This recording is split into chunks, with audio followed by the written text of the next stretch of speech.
দীর্ঘ প্রচেষ্টার পর অবশেষে উত্তর ত্রিপুরা জেলা পুলিশের পাতা জালে ধরা পড়ল কুখ্যাত মানব পাচারকারী শুক্কুর আলী। সে গত দীর্ঘদিন ধরে টাকার বিনিময়ে ভারত ও বাংলাদেশের নাগরিকদের অবৈধ উপায়ে দুদেশে পারাপার করে আসছিল বলে অভিযোগ। এর আগে এমন কাণ্ডে জড়িত থাকার দায়ে বেশ কজনকে ধরে জেলে পাঠিয়েছে রাজ্য সরকারের গোয়েন্দা সংস্থা INAS। তবুও এই চক্রের বেশ কিছু চায় এখনও রাজ্যের আনাচে কানাচে ছড়িয়ে ছিটিয়ে রয়েছে। সম্প্রতি ধর্মনগর এবং চুরাইবাড়িতে 23 জন রোহিঙ্গা নাগরিক ধরা পড়ে।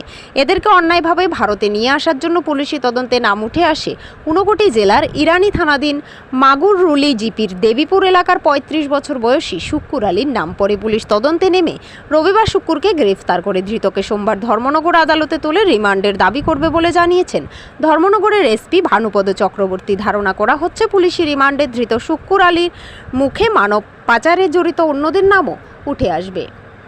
ব্যুরো রিপোর্ট, অধিকার বার্তা। ধর্মনগর থানাতে গত পরশুদিন আমরা রোহিঙ্গা আটক করেছিলাম। সেই মামলাতে তাদের ইন্টারোগেশন করে গতকালকে ঊনকোটি ডিস্ট্রিক্টের মাগুররুলি এলাকার দেবীপুর থেকে শুরুক আলী নামে একজনকে আটক করা হয়েছে, যে তাদেরকে অবৈধভাবে ইন্ডিয়াতে প্রবেশ করতে এবং ধর্মনগরে এনে যে ওরা এই ইন্ডিয়ার বিভিন্ন জায়গাতে যাচ্ছিল সেই প্রসেসটাকেও সাহায্য করেছিল। তো ওনাকে গতকালকে অ্যারেস্ট করা হয়েছে, আজকে ওনাকে কোর্টে তোলা হবে। তারা নিচে শুধু ভাই গিয়া তারা থাকছে আমার কাছে তুমি তো তাও আইয়া খালি বাড়িতে দেখাই দিও। তোমার নাম? আমার নাম সুরুকালী। হ্যাঁ, সুরুকালী। সুরুকালী। বাড়ি? বাড়ির গাউটি 2 নম্বর ওয়ার্ড। থানা? থানা ইরানি।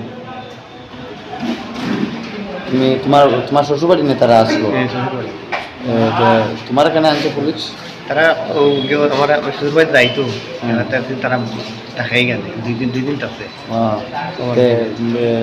শ্বশুরের নাম কিটা? ফরিদালি। একই জায়গায় নি বাড়ি? একই জায়গায়? কতটুক দূর? একই গ্রামে নেই না? খাওয়া বিল্লা দেখুন। হ্যাঁ, মধ্যখানে কি একটা রাস্তা আছে, দেবীপুর আর খাওয়াবি। আচ্ছা, তোমার বাড়ি? দেবীপুর। আর শ্বশুর বাড়ি? খাওয়াবি। শ্বশুরের নাম? ফরিদালি। তোমার নাম? সুরুকালী। সুরুকালী। সুরুকালী। সুরুকালী। বাবার নাম? হাসান আলী। বাবা আছেন?